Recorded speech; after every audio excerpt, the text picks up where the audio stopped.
ज़िंदगी की असली पूंजी क्या है? पैसा कमाना, नाम कमाना या शोहरत कमाना? मेरा मानना है ज़िंदगी की असली पूंजी है लोगों को कमाना। आज मैं आपको एक ऐसे शख्सियत के सामने इंट्रोड्यूस करवाना चाहता हूँ जिन्होंने ना सिर्फ नाम, शोहरत, इज़्ज़त कमाई बल्कि अपने सराउंडिंग में लोगों को कमाया। नमस्ते दोस्तों, welcome to my first podcast episode the mentors mic, जहाँ पे हम सिर्फ तजुर्बे की बात नहीं करेंगे, हर लफ्ज़ में छुपा हुआ वो ज़िंदगी के गहरी बातों के ऊपर भी विश्लेषण करेंगे। Today I have the honour to invite one of my mentor, who is not just a doctor, not just a teacher, but as an institution in himself, a man of discipline, a man of punctuality and of timeless values. I welcome my mentor, AVSM major general doctor VK Sinha sir. Army के battlefields हो या academics के corridor तक हो, OT हो या हर किसी student की ज़िंदगी में कुछ बदलाव लाना हो, सर का सफ़र काफ़ी इंस्पिरेशनल रहा है एंड काफ़ी हम्बलिंग भी रहा है। तो at this point of time sir का सफ़र फ्रॉम बचपन से लेकर एमबीबीएस तक, आर्मी लाइफ से नाउ टिल रिटायरमेंट तक, मैं सर के शब्दों में उनके के ज़िंदगी के सफ़र के बारे में सुनना चाहूँगा। Thank you Sandeep.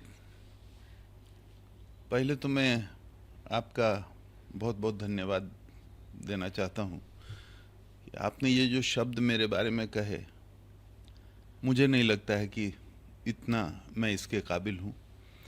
पर ये जो शुरू में आपने कहा कि आपकी पूंजी क्या होती है, क्या आप कमाते हैं, अगर किसी की नज़रों में मैं इतना इज्जत के लायक हूँ तो ये मेरी पूंजी है, ये मैंने कमाया। जिंदगी के सफ़र में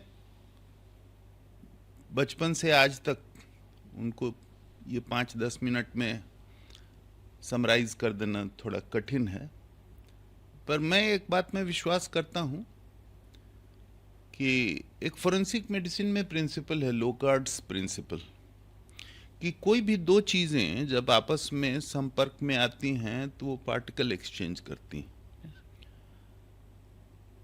हम सबके साथ भी एक यही प्रिंसिपल होता है। आप यदि सोचते हैं कि आपने मुझसे कुछ सीखा है तो विश्वास मानिए, जब संपर्क में आने से मैंने भी आपसे बहुत सीखा है। तो इतनी लंबी जिंदगी में इतने लोगों के संपर्क में मैं आया, कुछ याद रह गए, कुछ भूल गए, पर सब से कुछ सीखा, मुझसे भी कुछ सीखा होगा लोगों ने। तो यही जीवन की सार्थकता है। लेकिन अगर कोई विशेष आयाम आप मेरी ज़िंदगी का जानना चाहते हैं। सर, संक्षिप्त में हम जानना चाहते हैं आपका जन्म कहाँ से हुआ, एमबीबीएस लाइफ, अच्छा, आर्मी एंड ऑल। उसके बाद सर पहली बार मैं आपको क्वेश्चंस पूछूंगा because I was always at the other side of the table. आज मैं क्वेश्चन यहाँ से पूछूं। Oh thank you Sandeep.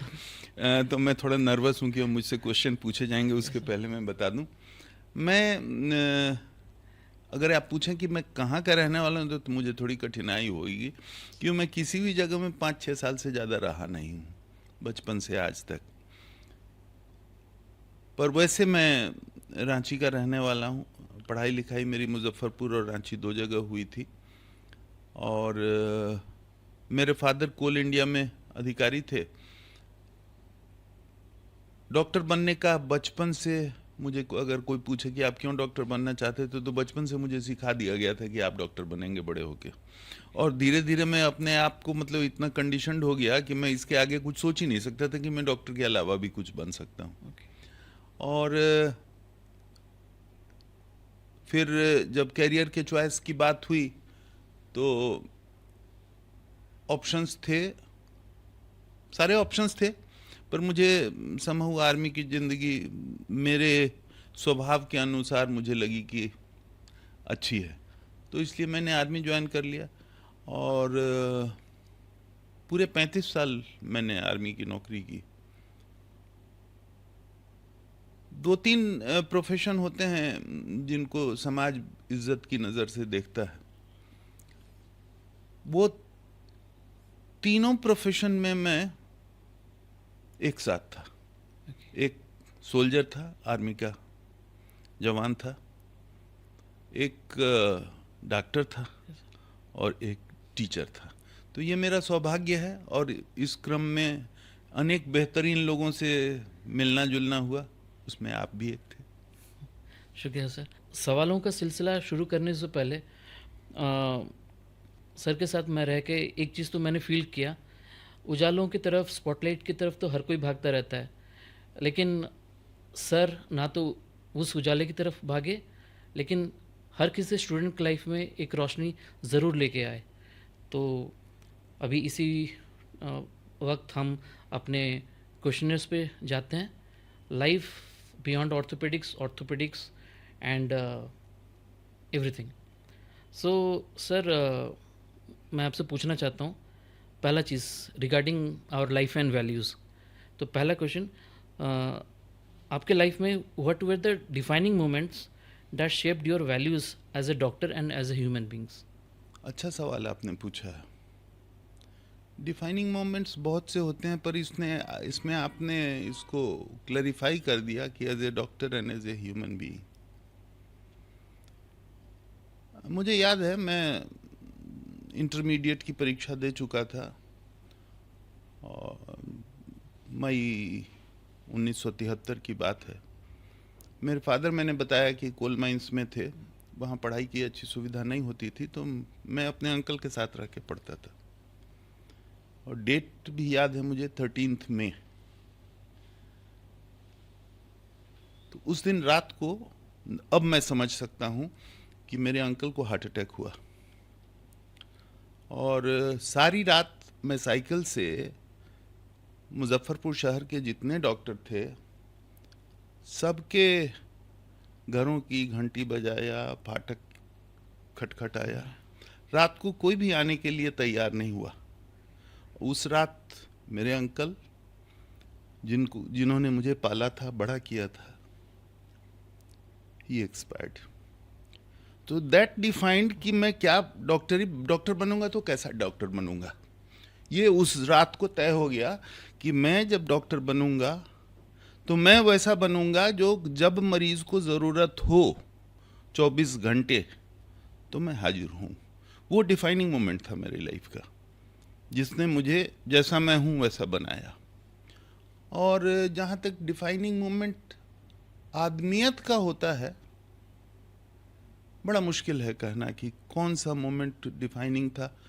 जो भी मेरा अच्छा बुरा कैरेक्टर बना वो बहुत सारी चीज़ों से इन्फ्लुएंस हुआ है, जिसको आप संस्कार कह सकते हैं, अपब्रिंगिंग कह सकते हैं, ग्रूमिंग कह सकते हैं, जो भी हुआ।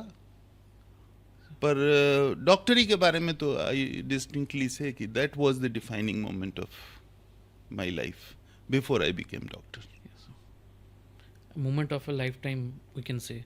सो मेरा नेक्स्ट सवाल है सर, आर्मी के दौरान आपका अप्रोच कैसे बदला ज़िंदगी की तरफ और एक लीडरशिप की तरफ? जैसे हम लोग धर्म के बारे में भी बोलते हैं, खासकर मैं हिंदू हूँ, तो हिंदू धर्म के बारे में बोलते हैं कि हिंदू धर्म एक वे ऑफ लाइफ है, जीने का एक तरीका है, जीने का एक नज़रिया है। उसी तरह आर्मी भी एक जीने का तरीका है। Army is a way of life. For that matter you can say कि army is kind of a religion. मेरी परिभाषा में धर्म वो है कि आप वो जो करते हैं या आपको जो करना चाहिए वो धर्म है। तो वो धर्म आर्मी का एक अपना माहौल है, अपनी परंपराएं हैं, अपनी भावनाएं हैं, अपनी धारणाएं हैं, अपनी परिभाषाएं हैं। तो उन सब के साथ आप जब दशकों जीते हैं तो वो आपके जीवन का एक हिस्सा बन जाता है।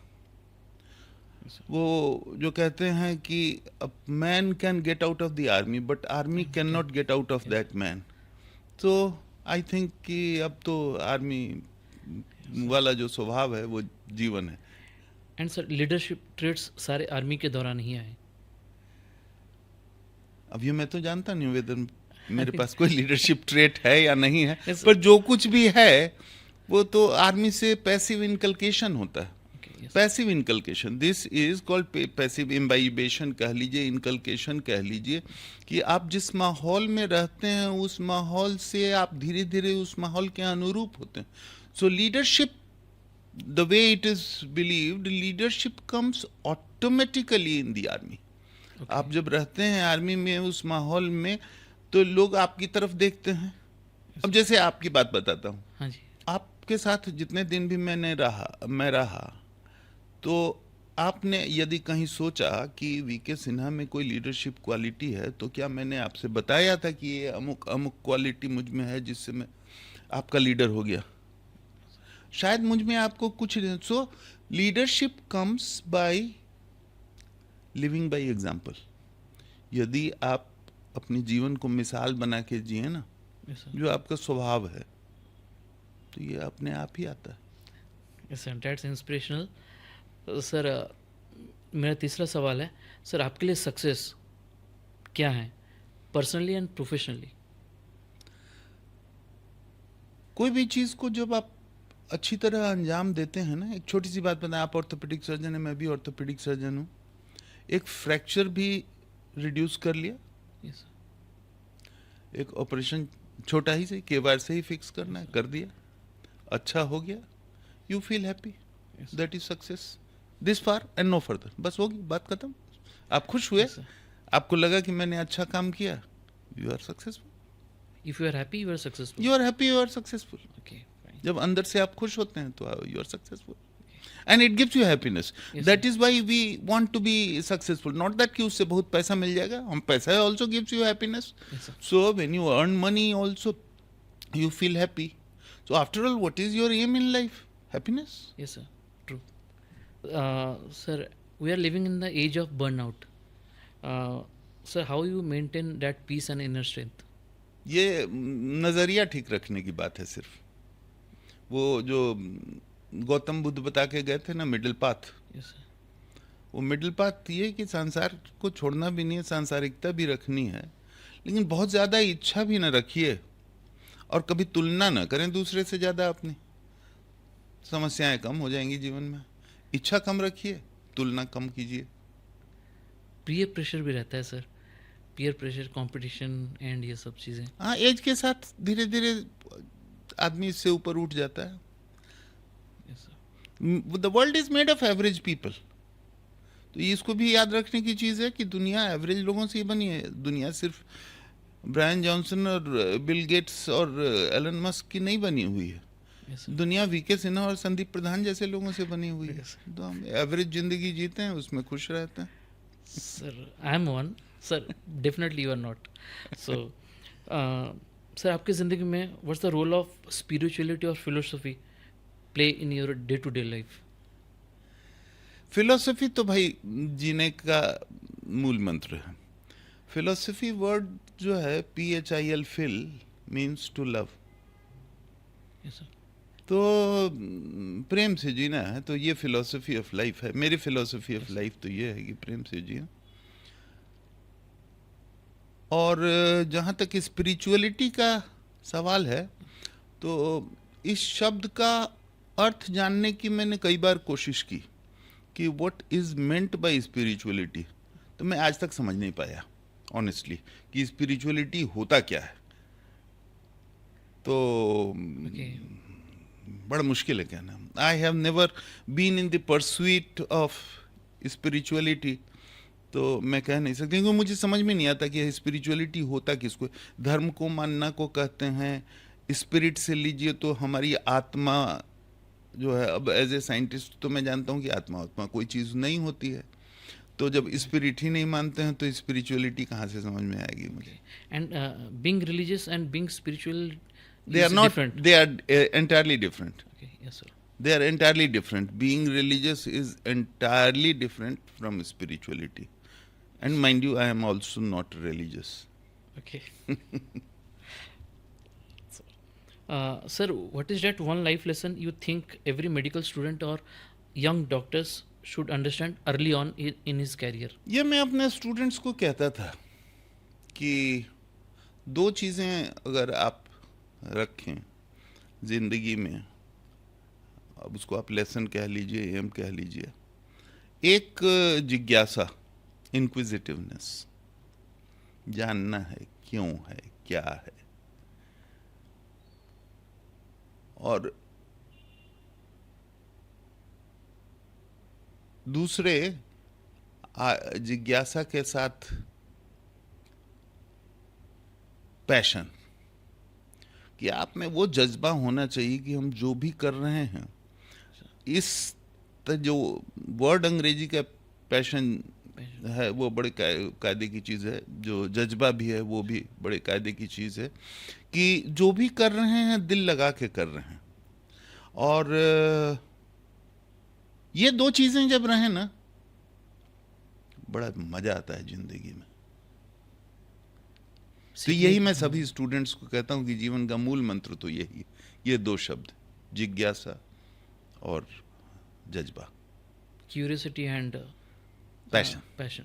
सर, लुकिंग बैक जिंदगी में, so is there any decision और any path you regret not taking, and how has that shaped the way you guide others today? नहीं, मुझे तो नहीं लगता है कि किसी चीज़ का मुझे ऐसा अफसोस हुआ कि जिसको मैं याद रखूं। छोटी छोटी चीज़ों के लिए तो बहुत अफसोस होते हैं, ओके। लेकिन ऐसा कोई अफसोस हो कि जिसको याद रखें कि ज़िंदगी में काश ऐसा हमने नहीं किया होता, तो ऐसा कोई नहीं किया। दूसरा ये भी हो सकता है शायद कि अब जो किया तो उस पर ज़्यादा सोचने की क्या ज़रूरत है, कर लिया, मुड़ गया, चल दिया, फिर ज़रूरत हुई कोर्स करेक्शन कर लिया, वो भी ठीक। So after this thought provoking session, हम चलते हैं अपने अपने नेक्स्ट पड़ाव पे, मेडिकल एथिक्स एंड लीडरशिप। तो सर, मैं आपसे पूछना चाहता हूँ, ज़िंदगी में अक्सर ऐसा होता है कि हमें लगता है कि ये चीज़ सही है, लेकिन सिस्टम हमसे कुछ और चीज़ उम्मीदें करता है। तो have you ever faced a situation where you have to choose between what is right and what is expected? Very often, very often. ये तो रोज रोज की कशमकश है कि आपने कभी ध्यान दिया इस बात पे कि लॉ एंड ऑर्डर आपने सुना होगा, विधि और व्यवस्था। Yes sir. कभी सोचा कि लॉ एंड ऑर्डर क्यों बोलते हैं? Law is what you said as the first prerequisite, की जो What is आपसे right? मतलब जो आपको करना चाहिए, और जो ऑर्गेनाइजेशन आपसे उम्मीद करता है वो ऑर्डर। Orders. तो you have to strike a balance. ये तो रोज की बात है। बिल्कुल ही आइडियलिस्ट होके जीना बड़ा कठिन हो जाता है। वो एक यूटोपियन कंसेप्ट है कि नहीं, हम सब कॉम्प्रोमाइज करते हैं थोड़ा बहुत, कभी कम कभी ज़्यादा, और परिस्थिति के आधार पे। कभी परिस्थिति ऐसी होती है तो ज़्यादा कॉम्प्रोमाइज करते हैं। Okay. तो इससे स्ट्रेस नहीं होता सर? होता है, पर जब आप इस बात को मानते हैं कि ये मान के चलें कि जो कि दिल्ली की हवा पॉल्यूटेड है, अब इस पोल्यूशन के लिए कितना परेशान आप हों, सांस लेना बंद कर दें। तो अब ये पार्टिकुलेट मैटर जो है वो हमारी हवा में, एयर क्वालिटी इंडेक्स जो है 350 हमारा बेसलाइन है, तो ठीक है। Sir, majority of my friends are going into private sectors and everything, where everything is profit driven. तो इसी बीच how to define what is an ethical practice? देखो संदीप, ऐसा है कि ethics like beauty lies in the eyes of the beholder, और ये इसका कोई फिक्स्ड स्टांस नहीं होता है। किस परिस्थिति में क्या एथिकल है क्या नहीं है, ये बड़ी मुश्किल चीज है। वो क्या ब्यूटीफुल है और क्या नहीं ब्यूटीफुल है। तो जैसा मैंने पहले कहा कि ये एक यूटोपियन कंसेप्ट हो जाता है कि बिल्कुल ही एथिक्स के सहारे जिए। अब मैं आपसे एक एग्जाम्पल के तौर पे, फर्ज कीजिए कि आप 1940 या 41 में जर्मनी में हैं और आप डॉक्टर हैं, और नौकरियां नहीं मिल रही हैं क्योंकि वर्ल्ड वॉर चल रहा है। इस बीच में कंसंट्रेशन कैंप में एक गैस चैम्बर बनाया गया, और वहाँ एक डॉक्टर को रखा गया कंसंट्रेशन कैंप में to find people fit to be sent to gas chamber. ये तो बड़ी अनएथिकल सी नौकरी है, Yes, sir. लेकिन डॉक्टर गए। ये इतिहास है Yes, sir. कि उन कंसंट्रेशन कैंप्स में भी डॉक्टर गए, नौकरी करने के लिए गए। तो ये सही क्या है, गलत क्या है, पाप क्या है, पुण्य क्या है, ये बड़े कठिन सवाल हैं और जिंदगी इसका सही आंसर देने में सक्षम नहीं है। यानी हम ये कंक्लूड करें कि सही गलत कुछ नहीं होता, केवल होता है अपना स्वार्थ। अगर नहीं, मैं थोड़ा इसमें अपना स्वार्थ वो वेरिएबल आपके पास है। देखिए, वैसे अगर आप बोलें तो इवोल्यूशनरी प्रोसेस में ये जो स्वार्थ है वो इनेट है। परमार्थ जो है वो एक बोरोड कंसेप्ट है। इवोल्यूशन में, सर्वाइवल में स्वार्थ तो है, वो बिल्कुल ही आपके ऑर्गेनिज्म के अंदर छिपा हुआ है, सर्वाइवल। Yes, sir. तो स्वार्थ तो सन्निहित है उसमें, पर इसको कितना आप मॉडरेट करेंगे ये आपके अपने हाथ में, बाकी परिस्थितियां आपके हाथ में नहीं हो सकती। तो एक पुस्तक है हिंदी में, भगवती चरण वर्मा की लिखी हुई चित्रलेखा चित्रलेखा, पढ़ी है आपने? आधा तक पढ़ा था, फिर आगे जा नहीं पाया। तो मैं हमेशा लोगों को कहता हूँ, ये 200 पेज की किताब है, पूरी किताब में डिस्कशन इसी बात पे है, पाप क्या है और पुण्य क्या है। Okay. और लास्ट में कंक्लूजन भगवती चरण वर्मा ने ये दिया है कि मनुष्य न पाप करता है न पुण्य करता है, उसे वो करना वही पड़ता है वही करता है जो उसे जो करना पड़ता है। Yes, sir. तो यथार्थ तो यही Yes, है। सर आपने ही वो बुक सजेस्ट किया था एंड अनफॉर्चुनेटली उसे ख़त्म नहीं कर पाया, तो I will do that. So sir, in our medical profession, what makes a great leader out of a student, not just administratively but morally also? अगर जो किसी को लगे कि मैं भी ऐसा ही होना चाहता हूं, तो किसी को ऐसा क्यों लगता है कि मैं इनके जैसा होना चाहता हूं? होता है, हम लोग भी हीरो वर्शिपिंग किए हैं। ये सिर्फ इसीलिए होता है कि उसको देख के आप उसके जैसा होना चाहते हो, because he is doing what you think is right. Yes, sir. And most of the people more or less think alike. So as long as you stick to as close to right as possible, Yes, sir. this is leadership. बाकी follies तो सबकी होती हैं। Okay.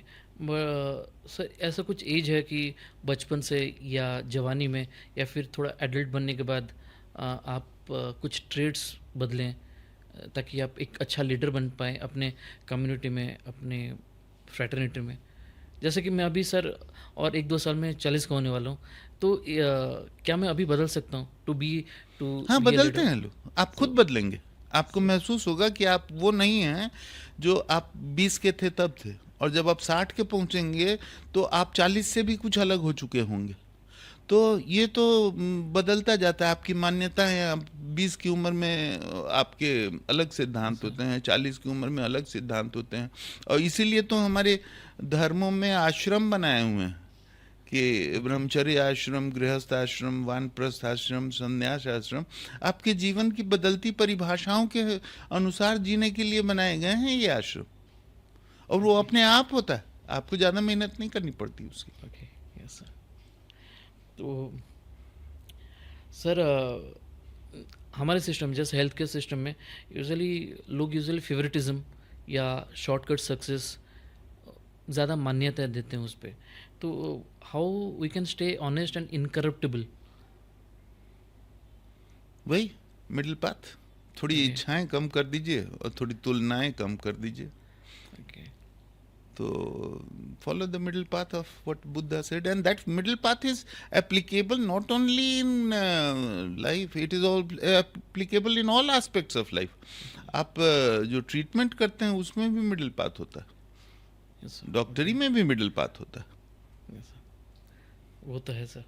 तो sir आपको लगता है कि सर आज के टाइम पे मेडिकल फ्रेटर्निटी में एंड ऑल मेंटरशिप की कमी है, मतलब डू यू लैक? नहीं, मेंटरशिप की कमी नहीं है, ठीक है, टीचर्स के पास टाइम थोड़ा कम होगा, अभी जो ज़माना है उसके हिसाब से स्टूडेंट के लिए टाइम निकालना मुश्किल होता है टीचर्स के पास।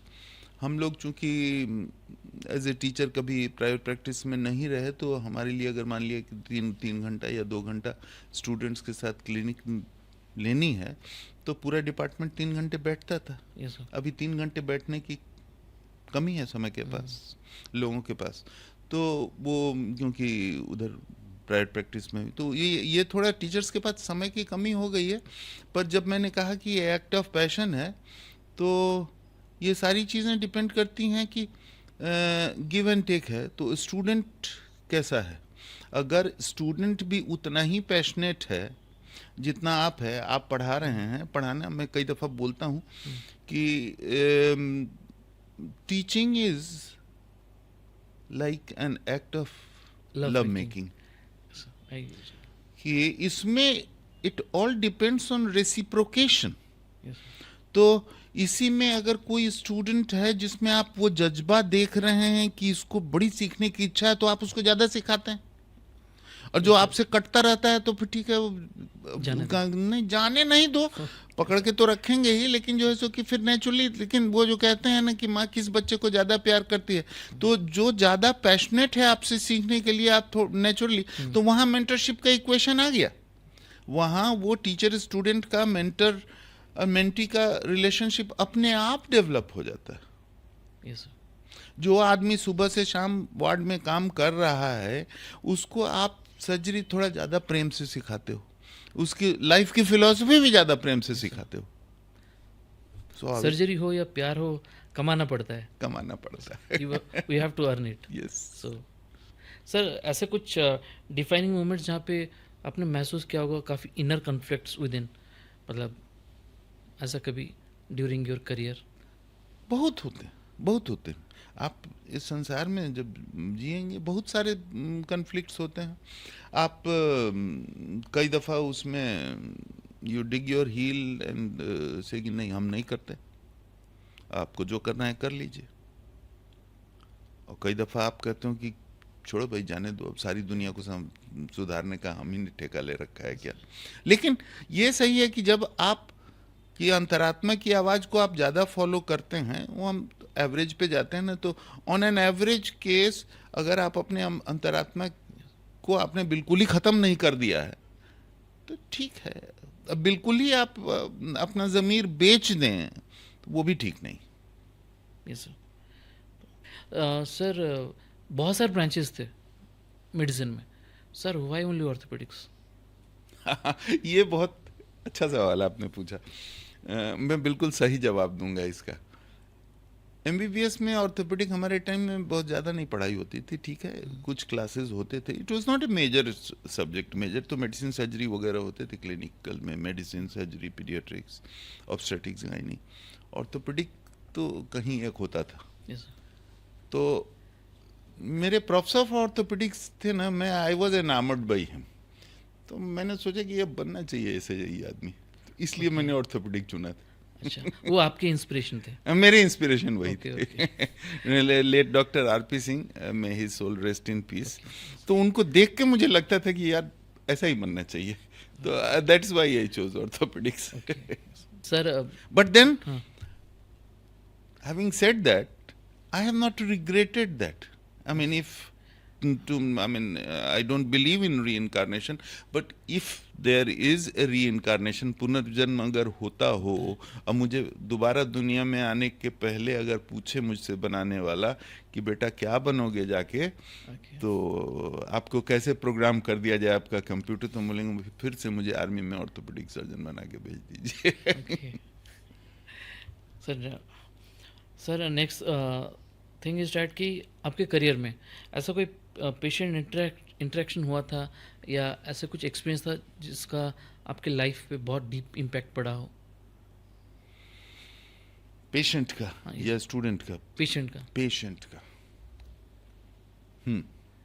पढ़ा था। और ये जो बहुत ज़्यादा असर चीज़ें जो करती हैं ना, आपकी खामियां करती। ओके। आप बढ़िया ऑपरेशन करके टोटल नी रिप्लेसमेंट करके निकल जाइए अच्छा। 40 मिनट में, कोई बड़ी बात नहीं। एक लेडी थी, उसने कलकत्ते से मुझे फ़ोन किया, तब मैं दिल्ली में था, कि मुझे नी रिप्लेसमेंट कराना है और आपसे ही कराना है। तो मैंने कहा कि आप कलकत्ते से दिल्ली आएंगे नी रिप्लेसमेंट कराने के, कलकत्ते में भी बड़ा हॉस्पिटल है, वहाँ आप करा लीजिए। नहीं, मुझे आपसे ही कराना है, आपके बारे में सुना है। मुझे खुशी हुई कि कोई मतलब इतने दूर से मुझसे ही ऑपरेशन कराने आना चाहता। As luck would have it, surgery बड़ी अनइवेंटफुल हुई। टोटल टूरने के टाइम कुछ 60-60 मिनट का था, थोड़ा ज़्यादा था, पर 60 मिनट लोअर लिम्ब में कोई ऐसा बहुत ज़्यादा नहीं होता है। और कंप्यूटराइज्ड ऑटोमेटेड टूर्निकेट था, तो प्रेशर वगैरह भी गलत होने की। But post operatively she developed paralysis of the limb, sciatic nerve paralysis. Okay. Foot drop होता तो फिर भी मैं कुछ थोड़ा बहुत समझ सकता था। कैसे हुआ, I have no explanation for this, but she developed sciatic nerve paralysis and she never recovered from that. तो बहुत दिन तक वो फ़ोन पे मुझसे कुछ कुछ पूछती रही। ओके। और मैं कुछ आश्वासन देता रहा, कुछ दवाइयाँ भी लिख देता था। एक दिन उसने मुझे बहुत भला बुरा कहा। After how many months? About 6 months। Okay. उसने बहुत कुछ फ़ोन पे मुझे भला बुरा कहा। मैं सारी बात सुनता रहा। And this was a humbling experience, very humbling experience. And I was fairly senior surgeon those days. Okay. By then I had my own standing. तो हमने कहा कि surgery is a leveller, A humbler. कभी आपके साथ कुछ ऐसी दुर्घटना हो जाए, और मैं आज तक समझ नहीं पाया हूँ, और आज तक हालांकि गलती मैं नहीं जानता हूँ कि मुझसे कहाँ गलती हुई या क्या कारण था, यही नहीं जानता हूँ, तो उसको सुधारने की बात तो नहीं कर सकता हूँ। लेकिन मैं कहीं उसकी ग्लानि जरूर महसूस करता हूँ अपने आप को। मैंने कभी माफ़ नहीं कर पाऊँगा उस लेडी के लिए अपने आप को। वो शायद माफ़ कर दे, मैं अपने आप को उस लेडी के तो बिहाफ पे नहीं माफ़ कर पाऊँगा। Sir, and what was the exact cause? पता नहीं चला। When she reported that she is unable to move the limb, I examined. Sensations भी कम थे। I had the benefit of having a manometer भी डाला, कंपार्टमेंट प्रेशर भी check किया, सारी चीज़ें नॉर्मल थी। लेकिन अब सर्जरी के दरमियान क्या हुआ कि उसका sciatic paralysis, both components tibial and common peroneal, they got paralysed. Idiopathic? No, idiopathic तो नहीं कह सकते हो। जब सर्जरी आप कर रहे हो उसके पहले ठीक थी, या उसके पहले मैंने एग्जामिन किया था, कोई देयर वाज नो क्वेश्चन। ये हम नहीं कह सकते उसको पहले से था, लेकिन कुछ हुआ। अब सबसे आसान तो ब्लेम कर दीजिए स्पाइनल एनेस्थीसिया को, बट स्पाइनल में how do you explain sciatic nerve palsy? एक लेवल पे एक नर्व रूट में हो सकता है, यस सर, और एक तरफ ही हुआ, जिस तरफ सर्जरी हुई थी दूसरी तरफ नहीं हुआ। तो भले कोई कह दे, मैं खुद ही कन्विंस नहीं हूँ कि इसमें स्पाइनल की कोई गलती रही हो, पर कुछ हुआ, मैं नहीं जानता। सर जैसे अभी आपने कहा ऐसे एक सिचुएशन आया था आपकी लाइफ में, so how you handle those situations? Uncertainty of diagnosis हो या फिर uncertainty in surgical outcomes? This is what makes your profession challenging. If everything is a cake walk, तब तो it becomes a very mundane and dull thing.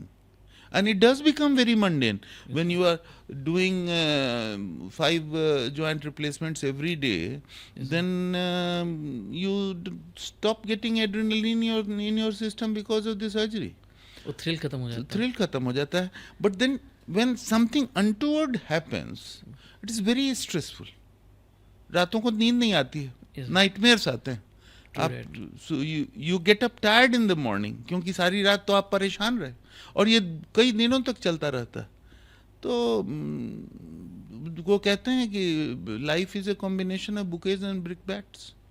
तो हर दिन thank you doctor ही नहीं होता. Yes, sir. Very, very true. So, anyways, that was quite humbling, sir.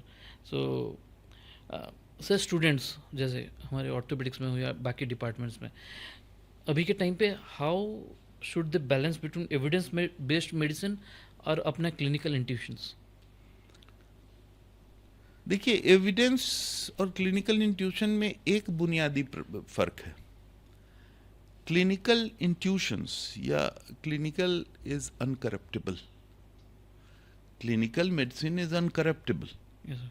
गलतियां होंगी, diagnosis गलत होंगे, पर एविडेंस के साथ में है कि एविडेंस का पूरा जो माहौल है ना, ये कुकअप किया जा सकता है, टेम्पर्ड किया जा सकता है. हाँ. सो evidence can be a manufactured thing today. The people who have interest in a particular thing or marketing a particular thing, they create evidence. There are n number of examples. The evidence is manufactured in the boardrooms. Yes, sir. पहले conclusion draw कर लेते हैं, उसके बाद वो evidence fabricate करते हैं उसके चारों तरफ. ये तो मतलब कोई ऐसी छुपी हुई चीज़ नहीं है जो मैं अभी बोल रहा हूँ. This is too well known. तो evidence has to be taken with a pinch of salt, and that is why सारी रिपोर्ट्स के बाद एक तो लिखा होता है ना, प्लीज को रिलेट क्लिनिकली. तो क्लिनिकल चीज़ तो क्लिनिकल चीज़ है भाई. कॉन्फ्लिक्ट ऑफ इंटरेस्ट रहते हैं थोड़े बहुत, तो मे बी शायद may be. Sir and young doctors जो हैं, ऑर्थोपेडिशियंस हैं या कोई भी, तो आपने क्या देखा, what's the most common mistakes they make in residencies जो नहीं करना चाहिए? एक्सरे का इलाज नहीं, इमेज का इलाज नहीं करना चाहिए. Yes sir. आजकल ज़्यादा होने लगा है, थोड़ा ज़रूरत से ज़्यादा इमेज का इलाज. But don't treat the X-ray, treat the patient. Treat the patient. उस पेशेंट, उस इमेज के पीछे एक पेशेंट है, उससे भी, उसको भी जरा अपने दायरे में ले लीजिए. एक्सरे में देख लेते हैं ग्रेड 3 ऑस्टियोआर्थराइटिस हुआ होगा, एंड और वो आदमी चल रहा है 5 किलोमीटर. 5 किलोमीटर चल रहा है, तो एंड सी इज ओनली 35 और 40, बट देखने के बाद सर्जरी हो चुका होता है. Yes. तो एनीवेज, सो सर अगर कुछ एक चीज़ ऑर्थोपेडिक्स ट्रेनिंग में आपको चेंज करना है तो क्या है? देखिए, ऑर्थोपेडिक ट्रेनिंग में अपनी जगह पे कोई खराबी नहीं है. इन्वायरमेंटल फैक्टर्स जो इन्फ्लुएंस करते हैं ट्रेनिंग को ना, वो समय के साथ बदलते रहते हैं, और आमतौर पे जो जिस दिशा में चीज़ें जानी होती हैं उसी दिशा में जाती है. तो एज ए टीचर कितनी पॉलिसी को कोई इन्फ्लुएंस कर सकता है? So you have to modify yourself with the training requirements given by the larger bodies. Larger bodies means government क्या चाहती है. मतलब अब जैसे देश की रिक्वायरमेंट है कि हमें इतने लोगों पे एक डॉक्टर चाहिए, अभी 25% डॉक्टर कम है, तो डॉक्टर ज़्यादा प्रोड्यूस करने हैं, तो कहीं आपको अपना स्टैंडर्ड तो डाइल्यूट करना पड़ेगा. yes, तो इस हिसाब से जो larger direction of training laid down by the government, by the National Medical Council, by your institutional ethos. So you have to impart the best what you think, and everybody has his own way of looking at what is the best. But long and short, एक चीज़ बहुत ज़रूरी है कि एक जो हम लोग discuss ही कर चुके हैं कि ट्रेनिंग में कभी क्लिनिकल एस्पेक्ट को नज़रअंदाज नहीं किया जाना चाहिए. हम मेडिसिन की जितनी क्लिनिकल मेडिसिन की किताबें होती हैं वो शुरू होती हैं प्रेजेंटिंग कंप्लेंट से. yes, sir. और आज 20 से 25% ओपीडी में पेशेंट आते हैं जो एक फाइल लेके आते हैं कि जी हमने ये टेस्ट कराए हैं, ये मेरा खराब है. Presenting complaint nil. नहीं Now आता. I still don't know how to write a case sheet. Presenting complaint nil. History of present illness 0. Zero.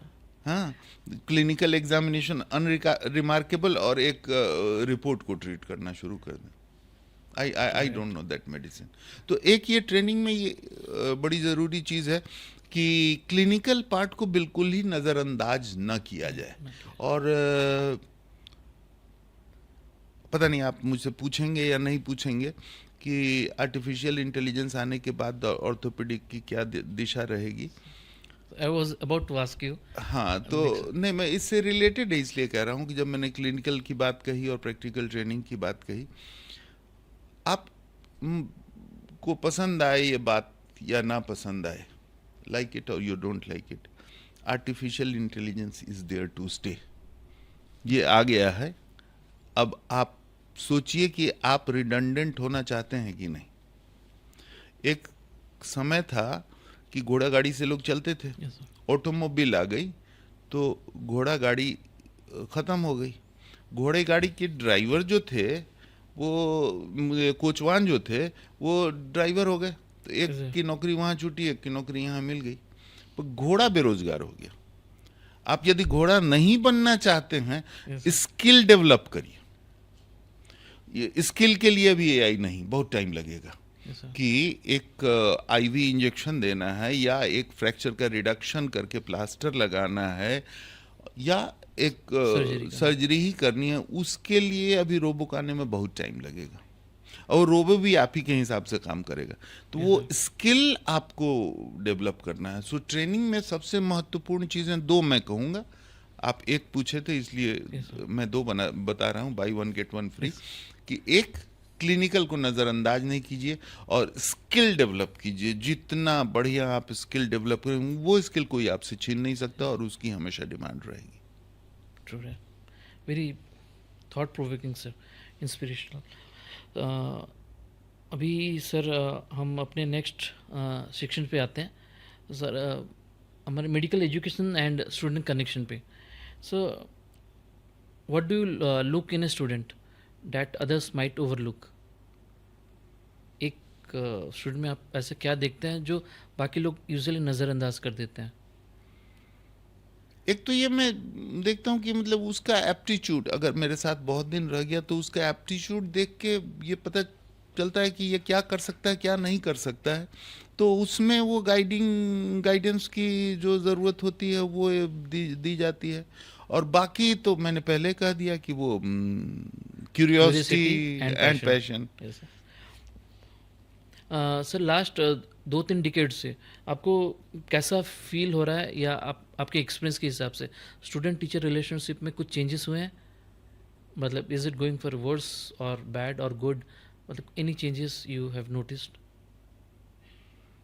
वो एक मैंने बताया कि थोड़ा समय की कमी हो गई टीचर्स के पास, इसलिए वो लेकिन उसमें भी बॉन्डिंग हो जाती है. मतलब आप बेहतर समझेंगे, आप भी टीचर हैं. तो उसमें अपने बिजी शेड्यूल के बावजूद, अपनी तमाम चीज़ों के बावजूद कुछ स्टूडेंट्स के साथ तो बहुत अच्छा रिलेशनशिप आपका डेवलप कर जाता है. एक आपके ही इंस्टीट्यूशन में जब मैं किम्स में था तब का एक वाकया बताता हूँ. जब मैं वहाँ से जाने वाला था तो लास्ट क्लास जो मैंने लिया उसके बाद लड़कों ने आके मुझे बैच की तरफ से एक कार्ड दिया, बड़ा सा कार्ड.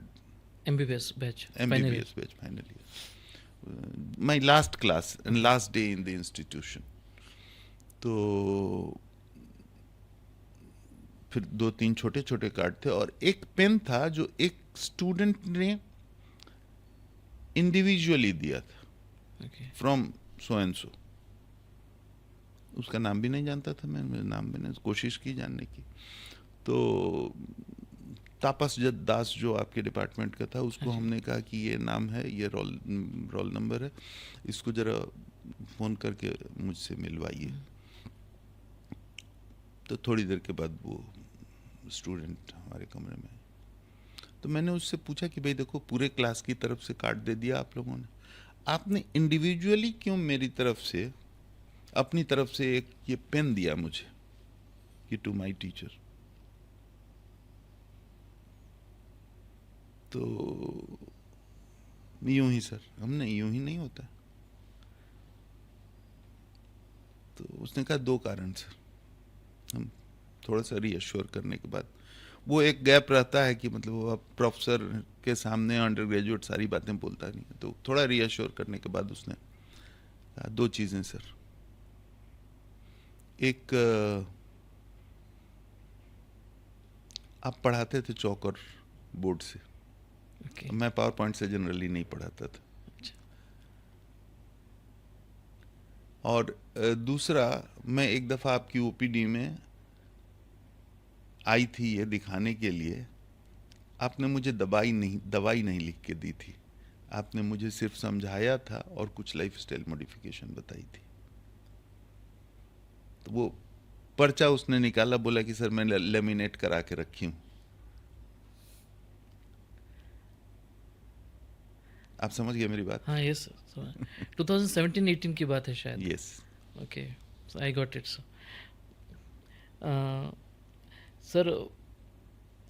स्टूडेंट्स बहुत लोग होते हैं जो एकेडमिकली थोड़े वीक रहते हैं, इमोशनल होते हैं, तो आप उन्हें क्या एडवाइस देना चाहते हैं?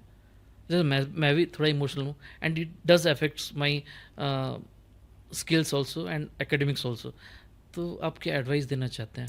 नहीं, देखिए ऐसा है कि इस संसार में जीने के लिए थोड़ा सा तो स्किन को मोटा करना ही पड़ता है। मतलब इतना सेंसिटिव होके आदमी को दिक्कत होती है, तो थोड़ा सी चीज़ों को नज़रअंदाज करने की कैपेबिलिटी डेवलप करनी पड़ती है over a period of time. Yes, sir. और वीक और नॉट सो वीक वगैरह वाली बात है, तो एक वो बेल कर्व जो होता है, तो हर चीज़ का एक नॉर्मोग्राम होता है बेल शेपेड। तो मीन से 2 स्टैंडर्ड डेविएशन इधर और 2 स्टैंडर्ड डेविएशन में हैं आप, तो ठीक है, आप नॉर्मल है। Yes, sir. मीन से 2 स्टैंडर्ड डेविएशन बाईं तरफ और 2 स्टैंडर्ड डेविएशन दाईं तरफ हैं, तो ठीक है। एंड इसी बीच सर, अगर जैसे सिस्टम में हम देखते हैं, मतलब स्टूडेंट एक बहुत अच्छा है, उसके रैंक्स अच्छे आए हैं, एकेडमिकली बहुत अच्छा है, तो इसके बियॉन्ड ग्रेटनेस अचीव किया जा सकता है? नहीं, beyond- इसका देखिए, एकेडमिक एक्सेलेंस का जीवन में एक्सेलेंस और अच्छा नेक इंसान बनने का डायरेक्ट को रिलेशन नहीं। ठीक है, कैपेबल हैं आप, चीज़ें याद करने के कैपेबल हैं आप, परीक्षा में अच्छा लिखने के कैपेबल हैं आप, तेज हैं, लेकिन जिंदगी में सिर्फ इस स्किल के आगे भी बहुत सारी चीज़ें होती हैं। तो इतने पे किसी को सक्सेसफुल और फेलियर नहीं डिक्लेयर किया जा सकता कि आप बहुत तेज थे, आप टॉप कर गए, तो आप कोई ज़रूरी नहीं है कि आप सबसे बेहतरीन इंसान बन जाएं। सही है सर। सर, एंड अभी के प्रेजेंट डे डॉक्टर्स को कुछ एडवाइस देना चाहते हैं, मतलब अभी जो नए नए MBBS में आए हैं, and so much of generation shift भी हो चुका है culturally, ethically and everything. Be true to yourself, अपने प्रति ईमानदार होइए।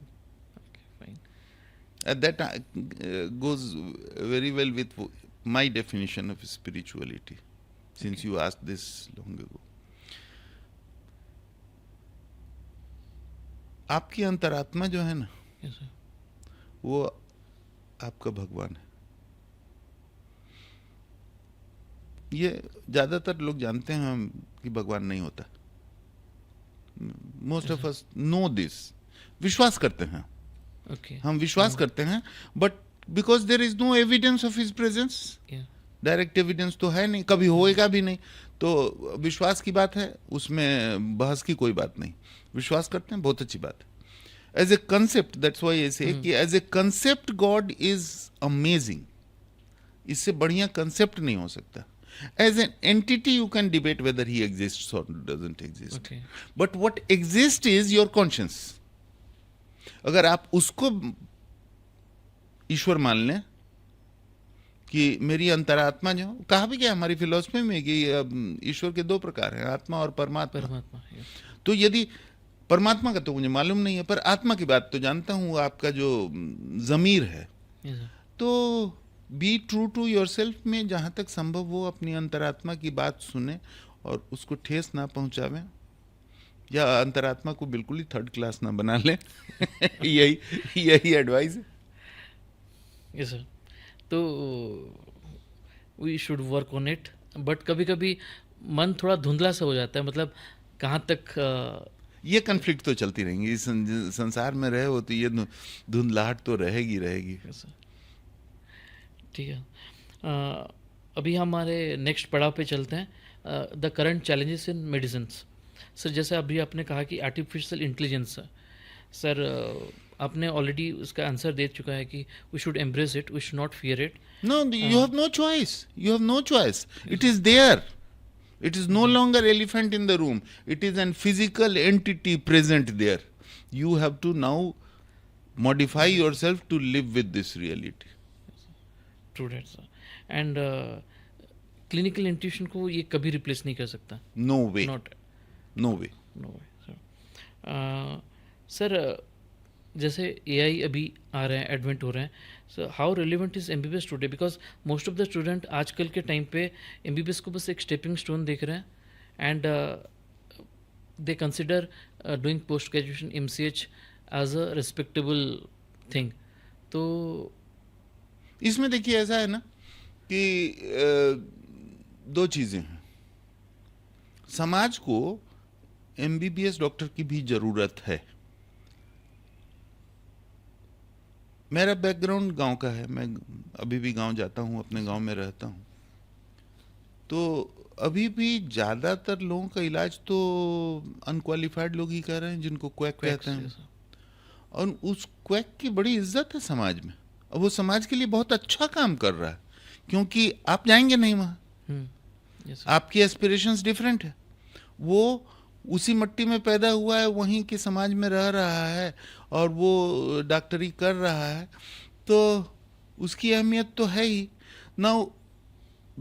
हर आदमी को ये सोचना कि मैं top class joint replacement surgeon बनूंगा, या टॉप क्लास कार्डियक सर्जन बनूंगा, या न्यूरो सर्जन बनूंगा, ये चकाचौंध ठीक है, अच्छी बात है कि अगर हम उस काबिल हैं कि बन सकें टॉप क्लास तो बन जाएं टॉप क्लास, लेकिन हर आदमी नहीं बन सकता। yes, तो समाज को भी ज़रूरत है एमबीबीएस की, और कुछ लोग एमबीबीएस रह भी जाएंगे। yes, तो ख्यालात और हालात के बीच में थोड़ा सा सामंजस्य चाहिए, और क्या। Sir and this point of time पे मैक्सिमम स्टूडेंट्स जिनके पास अदर ल्यूक्रेटिव करियर्स भी हैं, so why they still choose MBBS? Because जैसा मैंने शुरू में कहा ना कि एक समाज में इज्जत होती है डॉक्टरों की, दूसरा समाज को डॉक्टर चाहिए, बाकी कुछ हो ना हो, आदमी की तकलीफें तो रहेंगी, उसको तकलीफ को दूर करने वाला कोई हीलर तो चाहिए। तो समाज की भी रिक्वायरमेंट है, और आपको भी लगता है कि ये एक अच्छा प्रोफेशन है, ल्यूक्रेटिव भी है। हमेशा से चिकित्सक जो है वो समाज का एक अच्छा पैसा कमाने वाला आदमी रहा। So, no, at this point of time. Even at this point of time, doctors are fairly, I would say, better placed economically.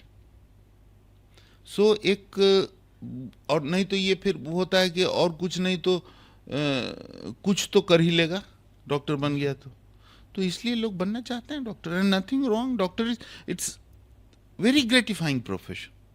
आप एक छोटा फैलिंग्स को ही अच्छे से रिड्यूस करके स्प्लिंट लगा दीजिए, मजा नहीं आता है क्या? हाँ सर, डेफिनेटली आता है। डेफिनेटली मजा आता है। वो कंप्यूटर पे एक पावर पॉइंट बना के किसी कॉर्पोरेट ऑफिस में आपने कुछ दे दिया, आईएएस अफसर बन के, जो सो कि आपने गाड़ी में बत्ती लगा ली, वो ठीक है, that also is a kick की गाड़ी में लाल बत्ती लगी हुई है, लेकिन एक फैलिंग्स रिड्यूस कर देने का भी बड़ा मजा है भाई। सर कभी ऐसा होता है कि मतलब जो जिस पैशन के साथ हम एमबीबीएस ज्वाइन करते हैं, कभी कभी लगता है ये धीरे धीरे फेड आउट होता है, बर्नट आउट होता है, बिकॉज कभी कभी ऐसा फील होता है we are into a thankless profession at times, not every time. जिस तरह का इज्जत मिलना चाहिए था हमें नहीं मिल रहा, नहीं मिल रहा। तो उसी बीच हमें लगता है कि हमने शायद कुछ गलत कदम ले लिया, बिकॉज कुछ गलत हो रहा है, या फिर कभी कभी दिमाग में ऐसे चीज़ें आते रहते हैं। तो नहीं, आरू वो पीछे मुड़ के देखने की जरूरत नहीं है। अब वो तो आपने कदम ले लिया ना, अब इसके बाद how to make the best of it. yes, sir. कदम तो ले लिया, अब अगला आदमी जो उस मोड़ पे खड़ा है, इंटरमीडिएट पास करके, 12th पास करके, वो चुनने के पहले देखेगा अखबार में रोज की डॉक्टर पिट रहे हैं, तो डॉक्टर बनना चाहिए कि नहीं बनना चाहिए। फिर भी अगर उसका पैशनेट है अबाउट मेडिसिन तो वो मेडिसिन बने, या उसके पिताजी उसको 50 लाख रुपया खर्चा करके बनाना चाहते हैं तो बन जाएगा। बाकी उसके बाद नेचुरल सिलेक्शन शुरू होता है कि वो तो सर्वाइवल ऑफ द फिटेस्ट होएगा। यस सर, जब हम एमबीबीएस ज्वाइन करते हैं तो पहले पहले एंट्रेंस क्वालिफाई करने के बाद हमें सुपरस्टार जैसा फील होता है, लेकिन during this course of time 10 साल 15 साल 20 साल में काफ़ी कुछ चेंजेस हो जाते हैं। तो मैंने जितना देखा है कि कुछ चेंज हो ना हो, the mental health of health care professional काफ़ी डिटोरेट हो रहा है। तो सर इसके इट्स ऊपर very stressful today, practice of medicine is very stressful. इसमें एक बहुत सारी फैक्टर्स हैं, मतलब इसको सिंप्लीफाई करना है, this is multi factorial thing. इसको इतना ओवर सिंप्लीफाई नहीं कर सकता हूँ, लेकिन ये कर सकता हूँ, ये कह सकता हूँ कि अपने एम्बिशंस को प्रैक्टिकल रखें तो ज़्यादा परेशानी नहीं होती। अब आप हर आदमी को मर्सिडीज ही नहीं हो सकती है, हो सकता है कि आप अल्टो में भी चलें तो ठीक है। अगर हम उसी काबिल थे अल्टो में ही चलने के तो ठीक है, ठीक, कोशिश तो हमने की थी। सबसे अच्छी बात है पैदल चले।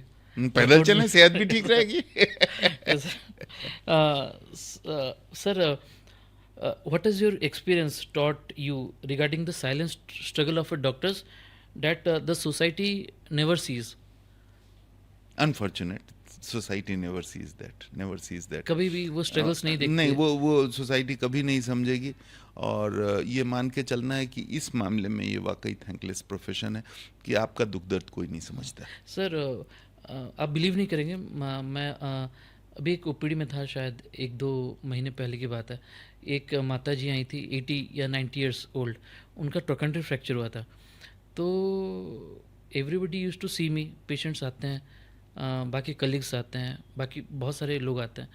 मैं उस दिन थोड़ा सा सैड था, आई don't know for reasons, I don't no, and somewhat that lady, उसने मेरा बॉडी लैंग्वेज देखा एंड सर पे बस हाथ रख के ऐसे बोला, बेटा तो ठीक है कि नहीं।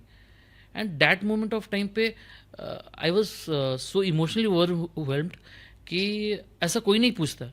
आज के टाइम पे आप कोई भी नेता हो, अभिनेता हो, सुपरस्टार हो, एक छींक आ जाती है, कमेंट्स, लाइक्स, उस ब्लेसिंग्स इतने आ जाते हैं, लेकिन जिन्हें हम ट्रीट करते हैं और यू नो एक हालचाल पूछने वाला भी कोई नहीं होता। नहीं तो ये तो कभी आपसे कोई पूछे कि what was the defining moment in your professional career, this was one defining Yes, sir. Moment, तो this was one defining moment.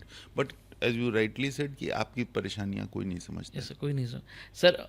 Another one defining moment मैं अपना बताना चाहता हूँ। When I was in internship, I was running 102, मतलब fever चल रहा था मेरा, बट अगर मैं ड्यूटी पे ना रहूँ तो मुझे एंग्जाइटी होती है।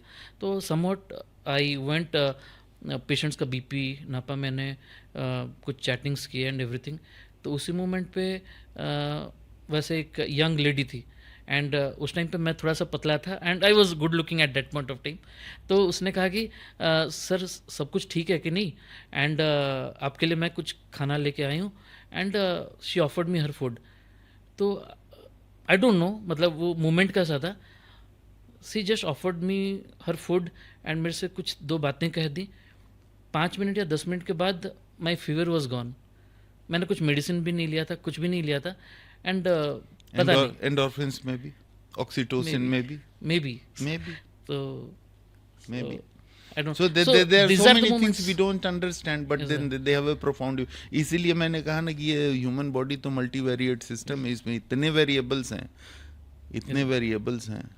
सो दिस आर द मोमेंट्स जहाँ पे आई फील लकी कि चलो, आई फील लकी कि चलो मैंने डॉक्टरी की, and this are the emotional moments जहाँ पे आई हम्बल्ड।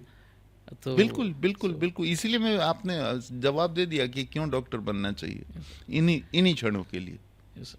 इन्हीं इन्हीं क्षणों क्षणों के लिए, इन्हीं क्षणों। Once in a lifetime. हाँ हाँ ठीक है, So- fair so- fair Funeral. And इसको कोई पैसा वैसा कोई ना ना इक्वेट नहीं कर सकता। इस सब का कोई मतलब इसका वो बोलते हैं ना कि दीज आर प्राइसलेस मोमेंट्स, इसकी कोई कीमत लगा ही नहीं सकता।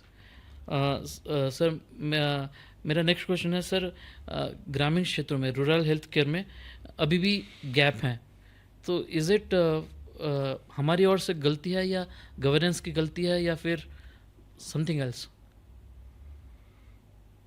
इस पर तो बड़े बड़े निबंध लिखे जा चुके हैं, पर मुझे लगता है कि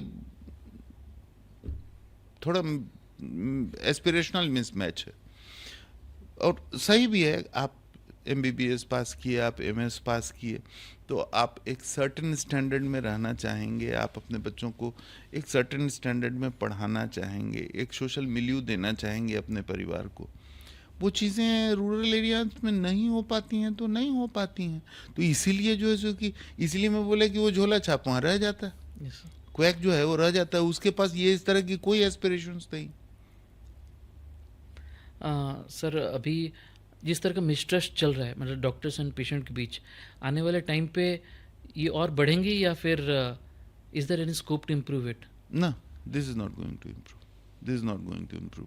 अब वो डॉक्टर पेशेंट रिलेशनशिप जो है सो कि is now a consumer service provider relationship, तो वो तो बात ही खत्म हो गई, डॉक्टर पेशेंट रिलेशनशिप खत्म हो गया। It's a relationship between consumer and उसमें भी कुछ पेशेंट्स के साथ आपको डॉक्टर पेशेंट रिलेशनशिप हो जाता है, उनसे कभी डिस्प्यूट भी नहीं होगा आपको। Yes, डिस्प्यूट उन लोगों के साथ होता है जिसके लिए आप सर्विस प्रोवाइडर हैं, he is given money for that, is a consumer. उसमें तो डिस्प्यूट होगा, तो फिर डॉक्टर पेशेंट रिलेशनशिप है ही नहीं, वो तो बिजनेस रिलेशनशिप है। सर अभी हम आपके next managerial skills and disciplines and administrations पे आते हैं। सर आपके अंडर हम 1.5 साल काम किए हैं और मेरे बाकी कलीग्स लोग भी, तो sir how do you manage employees जो आपके रूल्स या फिर आपके कमांड्स को फॉलो नहीं करते? जैसे मुझे याद है आपने एक बार ड्यूटी के टाइम पे आपने कहा था कि हमें 12 घंटे से या उसके ज़्यादा ऐसे काम करना चाहिए ना सिंगल डे। फिर I was very angry at that point of time, मैं बोल नहीं पाया आपसे, लेकिन बोला sir this is not done and everything. मैं सोचा नहीं आपकी बात नहीं मानूँ, जिस तरह से मीटिंग हुआ था everything. So how you manage in those kind of situations? You have seen how I have managed. मुझे लगा था उस दिन तो मेरी नौकरी गई, तो नहीं गई ना? नहीं गई। So you have found the answer. See the thing is कि पहले आपको अपना रोल समझने की ज़रूरत है। जब मैंने कहा कि आपको 12 घंटे 14 घंटे काम करने के लिए, तो अब ये मेरा मानना है कि आप पैशनेट हैं। आपकी वाइफ ने कभी पूछा कि घर में कितने घंटे मुझे काम करना चाहिए? नो। आपने कभी पूछा वाइफ से कि तुम्हारे लिए मैं कितना मिनट कम से कम दूं? नहीं। वो 24 घंटे में हो सकता है 16 घंटे काम करती हो, उसको कभी भारी नहीं लगता, क्योंकि वो अपना समझ के काम कर रही। तो मैंने जब ये कहा था, वो लेबर लॉ के अंतर्गत नहीं कहा था कि आप 16 घंटे काम कीजिए, अपना समझ के काम कीजिए ना भाई। अगर 6 घंटे में ख़त्म कर देते हैं कर लीजिए, लेकिन काम तो आप ही का है, मरीज आप ही का सर नहीं, उस टाइम पे शिकायत मेरी 12 घंटे के लिए नहीं था। Actually I am a kind of a weekend type of person, तो अगर सैटरडे संडे मुझे छूट नहीं मिलती तो मैं थोड़ा सा ये हो जाता हूँ। तो शायद वो सैटरडे था एंड एवरी सैटरडे मुझे हॉस्पिटल से छुट्टी लेके जाना होता है 2 बजे के बाद या 3 बजे के बाद, मंडे से फ्राइडे अंगुल जाना होता था। यस, तो काइंड ऑफ। सो सर जब भी डिस्प्यूट्स होते हैं, जैसे कि मेरे किसी कॉलिग्स के साथ हुआ एंड किसी के साथ भी, और हम दोनों के बीच सुलह नहीं हो पा रही है, तो आप ऐसे सिचुएशन पे कैसे डील करते हैं? Like you deal in marriage? Interpersonal relationship is also like that. Yes, sir. कि to the best of your ability you try to resolve the conflict by whatever means. Management की किताबों में उसके बहुत सारे कन्फ्लिक्ट रिजोल्यूशन के बहुत सारे तरीके बताए हुए हैं। जिंदगी वो हाउ टू वाली चीज़ों से नहीं चलती है, किताब पढ़ के कि हाउ टू मेक लव नहीं होता है ना। तो उसी तरह से ये कन्फ्लिक्ट रिजोल्यूशन आपकी पर्सनालिटी, जिसके साथ आपका कन्फ्लिक्ट है उसकी पर्सनालिटी, और कहाँ पे आके उसमें एक मीटिंग पॉइंट होगा जहाँ पे वो आप अगर उसमें सोचिएगा कि नहीं हम इतने पे भी नहीं एडजस्ट कर पाएंगे, तो सेपरेट, ओके। Then separate. और अगर वो सेपरेशन नहीं पॉसिबल है तो भाई उस हिसाब से जीना सीख लीजिए, तो वो यथार्थ है। Sir, success and failures, sir आप कैसे उसे डील करते हैं? मतलब ज़िंदगी में बहुत एक बड़ा झटका आया and something went wrong, and on the very next day you got a very good surgery, patient के अप्रिशिएशन भी मिला, एंड इंस्टीट्यूशंस भी आपको प्राइजेस एंड एवरीथिंग दे। तो ऑल ऑफ सडन इतने इमोशनल शिफ्ट को आप कैसे डील करते हैं? आपने तो जवाब दे दिया कि वो कहते हैं ना कि इधर का प्रॉफिट उधर के लॉस में ऑफसेट कर लो। बट हाँ बिल्कुल। हमसे कभी कभी नहीं हो पाता। नहीं, वो धीरे धीरे आपको डील कर ही लिए ना, ओके। कर ही लिए हो, मेरे साथ बैठे हुए तो ठीक ही ठाक हो। तो तो now everything can not be learned, there are certain things to be lived and experienced. And वो जो कहते हैं शहर सिखाती है कोतवाली, तो जब परिस्थितियां जैसी होती हैं उस परिस्थिति के हिसाब से हो सकता है गलत डिसीजन भी हो जाएगा, पर कोई डिसीजन तो लेना ही पड़ता होगा।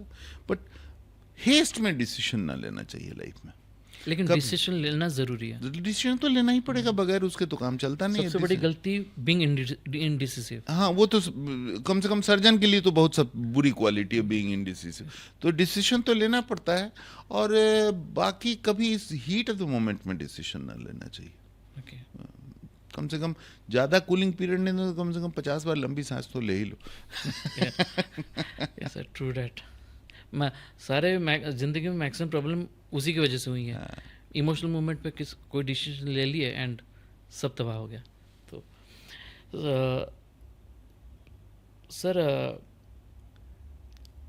टाइम एंड पंक्चुअलिटी, इसके ऊपर आप कुछ कहना चाहते हैं? And how is it very valuable in your life? ना बिल्कुल सही। जापान क्यों एक अच्छा देश है? डिसिप्लिन। है। और डिसिप्लिन की बुनियाद तो पंक्चुअलिटी से शुरू होती है। आप डिसिप्लिन हैं तो आप अच्छे हैं, अगर आप डिसिप्लिन नेशन हैं तो आप एक ग्रेट नेशन हैं। और सब कुछ अगर ऐसे कि ठीक है चलता है तो चलता है, कुछ नहीं चलता है। सर, जैसा कि मैं सेमिनार स्टार्ट होता है, मुझे याद है सर आप डॉट 8 बजे आते थे, हम जैसे भी वो गाड़ी भगा के 7:50-55 तक पहुंच जाते थे। आज भी 2:30 बजे आ गए हैं आपके कहने से। सर उससे पहले आ चुका हूँ। तो लेकिन उसके बाद मेरे कोई जूनियर्स रेसिडेंट आते हैं तो मुझे बहुत गुस्सा आता है। आई डोंट नो मैं खुद को मैनेज कैसे करूँ उस टाइम पे। मैं 8 बजे आता हूँ लेकिन दे कम एट अराउंड 8:15 और 8:20। एक दो बार बोलने के बाद भी they don't come on time, तो मुझे गुस्सा आता है। Then how to manage that?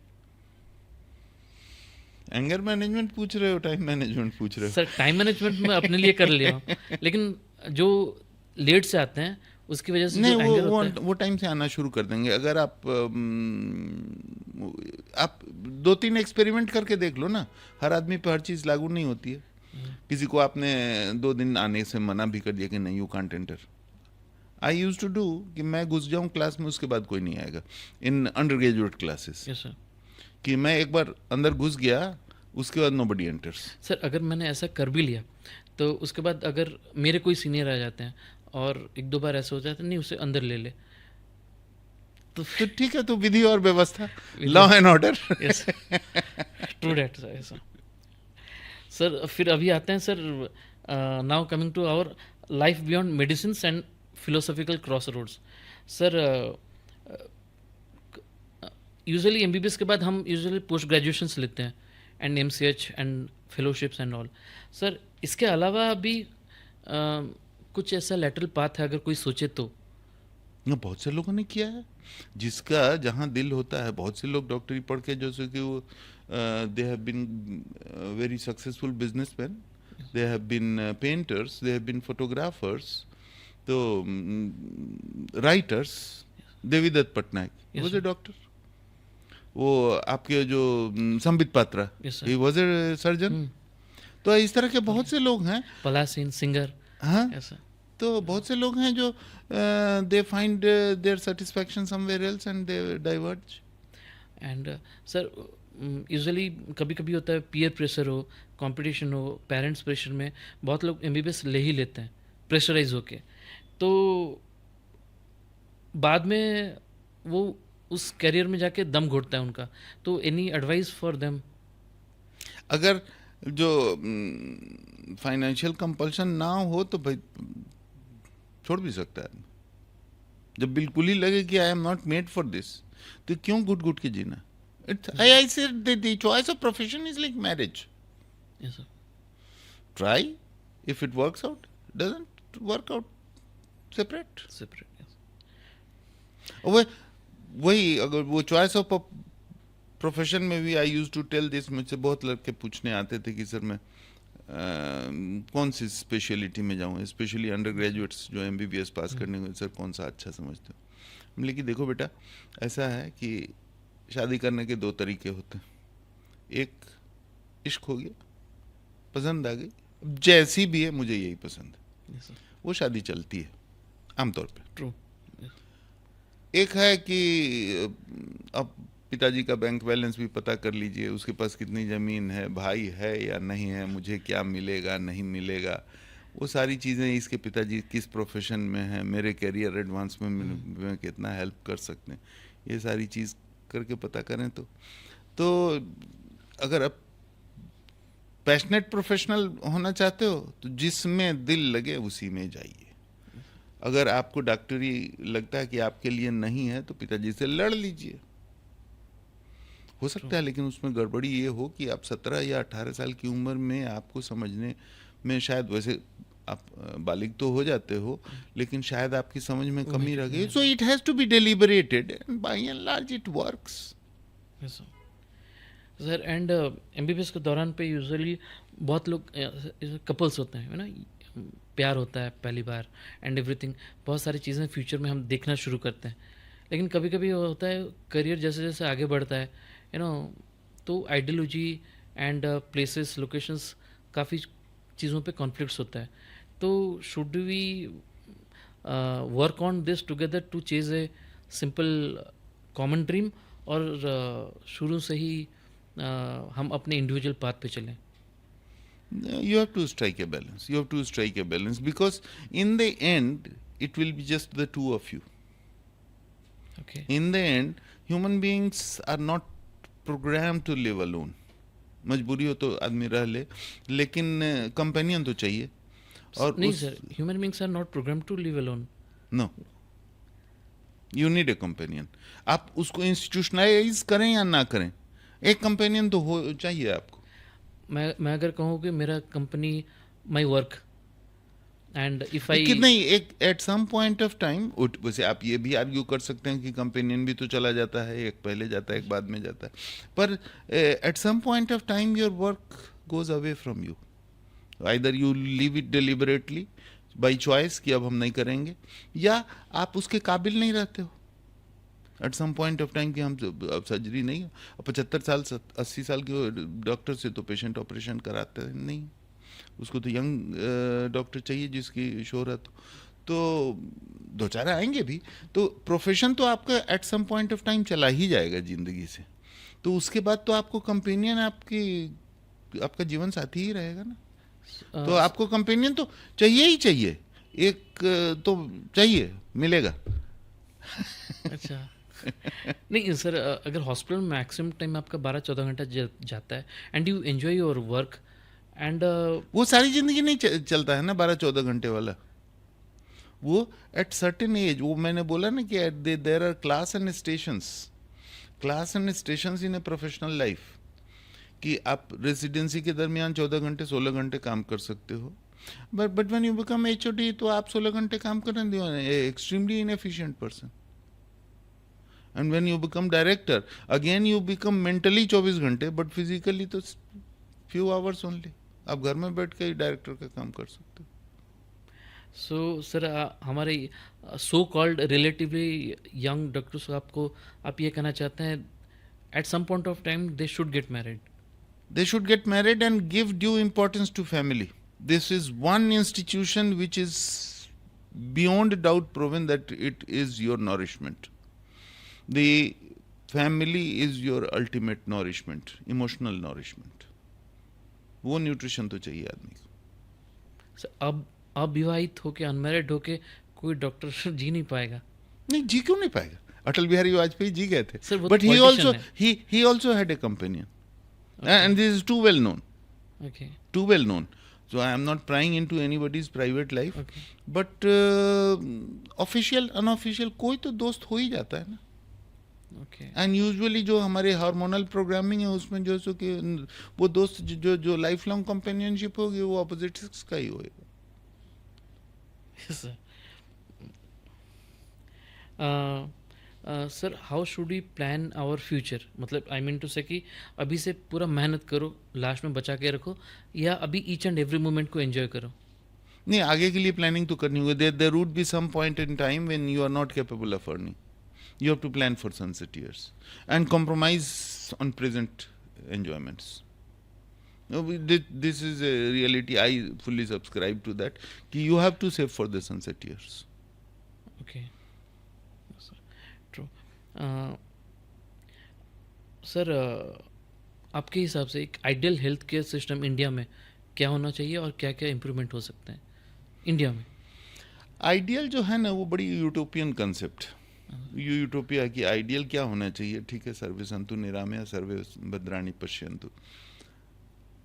सर्वे संतु निरामया भी यूटोपियन ही कंसेप्ट है कि कोई बीमारी ना पड़े, तो वो नहीं हो सकता. So ideal health care also is a utopian concept. 140 crore के देश में 140 क्या 6 करोड़ के देश नहीं दे पा रहे हैं.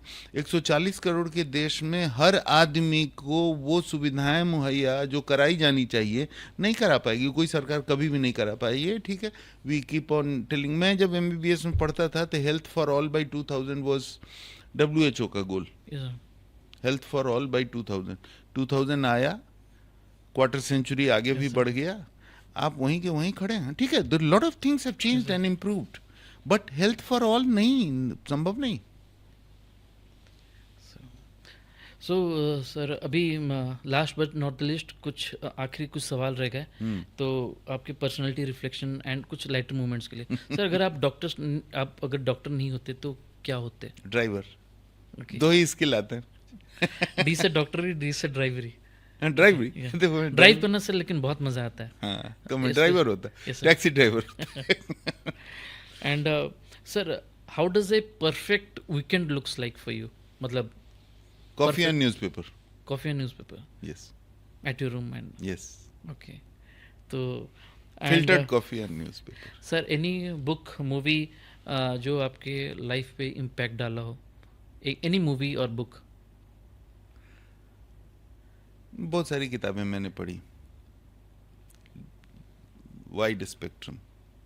उसमें कहना बहुत मुश्किल है कि शायद एल्केमिस्ट, शायद 100 Years of Solitude,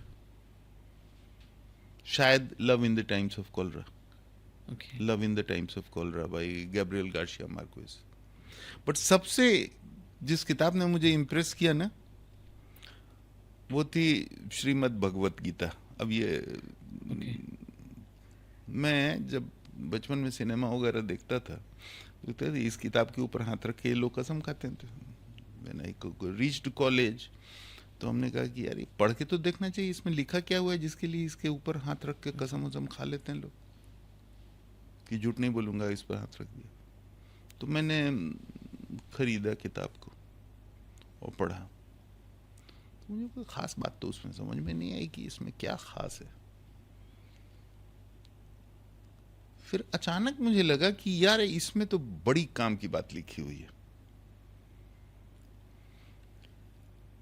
भगवान कृष्ण के बारे में अर्जुन जानते थे कि ये भगवान है, ओके जानते थे अर्जुन कि ये भगवान है,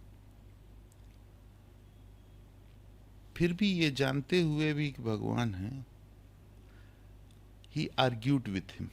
This is what Bhagavad Gita is all about. Okay They had a debate. He is trying to convince. He is taking time to get convinced. तो हमने कहा कि to argue and get satisfied and then to accept, even if it is told by God, is the greatness of this book. And this book, I rate this as the finest book based on only this. Okay. Your right to argue and get convinced is your unalienable right in life.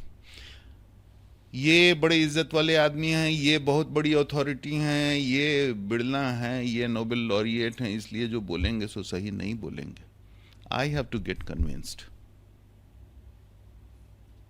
That is the teaching of Gita. So अगर आप ये पूछें कि किस किताब से आपने सबसे ज्ञान की बात सीखी थी, तो श्रीमद् भगवद गीता से सीखी थी.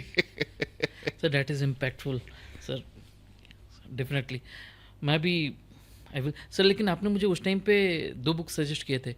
एक था चित्रलेखा एंड दूसरा था when breath becomes air. When breath becomes air, वो एक न्यूरोसर्जन थे अमेरिका के. तो नहीं, वही बोला कि इतनी सारी किताबें पढ़ी हैं, तो उसमें ये कहना कि this is the best book, it's very difficult. I mean one read so many things and there are so many great books. तो कभी भी जो ऐसे कहीं लिस्ट भी आती है तो 100 बेस्ट बुक्स, और उसको कोई बहुत छोटा वोटा भी करता है तो 20-25 पे आके रुक जाता है. वो एक किताब नहीं होती है ग्रेटेस्ट बुक. शायद बाइबल कह सकते हो कि सबसे ग्रेटेस्ट बुक है, पर सबसे ज्यादा बिकी है तो बाइबल बिकी है दुनिया में. बाइबल से ज्यादा कोई किताब नहीं बिकी है. तो कहानियां हैं उसमें, और क्या है, छोटी छोटी कहानियां हैं, और कोई ऐसी बड़ी बात तो है नहीं लिखी हुई उसमें. सर एंड ऐसी कौन सी चीज़ें हैं जो लोग आपके बारे में मिसअंडरस्टूड किए हैं? कुछ भी नहीं. I don't think I have ever been misunderstood. Okay. If somebody misunderstood, it was his problem. Okay, sir. Sir, what's your guilty pleasure in a music, food, or something else? I don't normally feel guilt. But then if I... आपने कभी sir मतलब guilt नहीं, हुआ? कई दफ़ा लगता है कि कुछ गलत हो गया, और हो गया तो हो गया. नहीं मतलब how you get over it? With time. Time is the healer. Time heals. उस बीच में कॉफ़ी पी लिया तो कॉफ़ी heals. उस बीच में म्यूजिक बजा लिया तो music heals. Okay. Everything heals. You go on a ride, that also heals. What is the most memorable event or in your long career, professionally and personally? सबसे memorable? फिर ये आपने बड़ा नहीं कठिन मतलब सवाल है. जिसे याद करके आप बहुत ही खुश हो जाते हो. अब वो तो पब्लिकली बोलेंगे नहीं. Okay, sir, I got it. Okay, sir, yes.